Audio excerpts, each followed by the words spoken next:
দেবর আর ভাসুরের সামনে কতটুকু পর্দা করতে হবে। এখানে আপনি লিখেছেন বিয়ের জন্য কত টাকা দেনমোহর নির্ধারণ করা ভালো। দেনমোহর নির্ধারণ আমাদের স্বামী স্ত্রীর মধ্যকার সম্পর্ক অনেক সুন্দর, তা সত্ত্বেও আমি অনেক সময় ছোট ছোট কারণে রাগ করে স্বামীকে বলে ফেলি আমাকে তালাক দিয়ে দিতে, এতে কি আমার গুনাহ হচ্ছে? আরশিয়া এই আইডি থেকে আপনি লিখেছেন দেবর আর ভাসুরের সামনে কতটুকু পর্দা করতে হবে।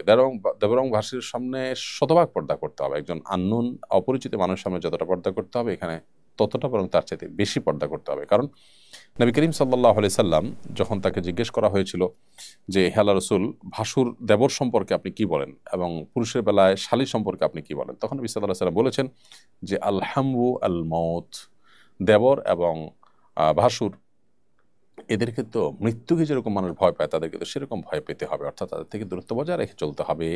নিজেদের ফিতনায় পতিত হওয়ার যে ভয় আছে সেই জায়গা থেকে। ঠিক একইভাবে পুরুষের জন্য শালিকা থেকে এরকম দূরত্ব বজায় রেখে চলতে হবে, মৃত্যু থেকে যেরকম মানুষ দূরত্ব বজায় রাখে। এখান থেকে বোঝা গেল যে সাধারণ যে মানুষজন আছে তাদের সাথে আমাদের যে ওঠা বসা আছে, তাদের সাথে যে আমাদের চলাফেরা আছে, সেই চলাফেরাটা ক্ষেত্রে আমরা যতটা সতর্ক, পর্দার বিধায় আমরা যতটা কনসার্ন আছি, এখানে আরেকটু বেশি আমাদেরকে দায়িত্বশীল হতে হবে, কারণ এখানে ভয়টা আরও বেশি। মাইনুদ্দিন খান আপনি লিখেছেন বিয়ের জন্য কত টাকা দেনমোহর নির্ধারণ করা ভালো। দেনমোহর নির্ধারণের মানদণ্ড কি?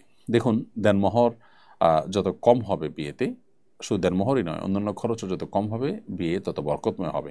কারণ হাদিসে নবী সাল্লাম বলেছেন ইন্না আযমান নিকাহি বারাকা আইসারুহা মাউনা, সবচেয়ে বরকতময় বিয়ে যার ভিতরে খরচ বা দেনমোহর যত কম হয়। এটা আসার রয়েছে, এ সম্পর্কে সাহাবায়ে কেরামের উক্তি রয়েছে। তো যাই হোক, এই জাতীয় বর্ণার আলোকে দেনমোহর কম নির্ধারণ করা ভালো। এক্ষেত্রে ছেলেপক্ষ মেয়েপক্ষ উভয়ের পারস্পরিক সন্তুষ্টির ভিত্তিতে যেটি চূড়ান্ত হবে সেটাই চূড়ান্ত। উত্তম হলো এক্ষেত্রে বাড়াবাড়ি না করা, ফিগারকে বড় করার চেষ্টা না করা, বিশেষ করে প্রদর্শনপ্রিয়তা থেকে বা লোক দেখানোর জন্য যে আমাদের সমাজে অনেক বড় ফিগার ধরা হয়ে থাকে, সেটা একেবারেই অনুচিত কাজ।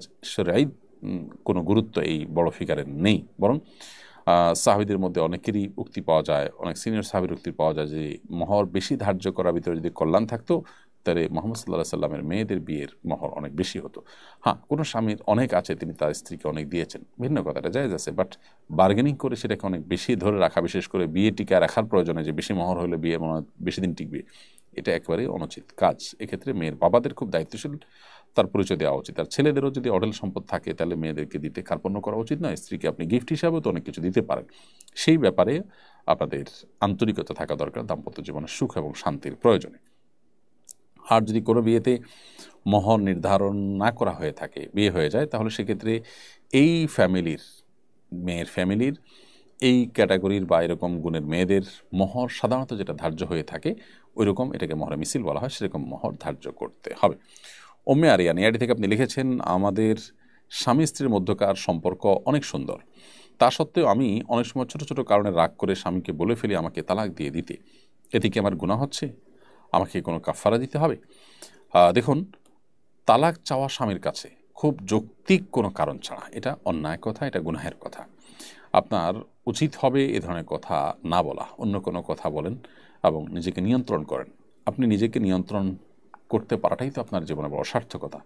আল্লাহ সুবহানাহু ওয়া তাআলা তো সেটাই বলেছেন যে আম্মা মান খাফা মাকামা রাব্বিহি ওয়া নাহান নাফসা আনিল হাওয়া ফাইন্নাল জান্নাতা হিয়াল মাওয়া, যে ব্যক্তি আল্লাহর ভয়ে নিজের প্রবৃত্তির তাড়না এবং চাহিদাকে যে নিয়ন্ত্রণ করতে পারলো এবং আল্লাহর সামনে দাঁড়াতে হবে এই ভয় যে অন্তরে লালন করলো, ফাইনাল জান্নাতে হিয়াল মাওয়া, জান্নাতই হবে তার ঠিকানা। সো আপনি নিজেকে নিয়ন্ত্রণ করার চেষ্টা করবেন, সবর করার চেষ্টা করবেন, ধৈর্য ধারণ করার চেষ্টা করবেন, এটাই হবে আপনার সবচেয়ে বড় করণীয়।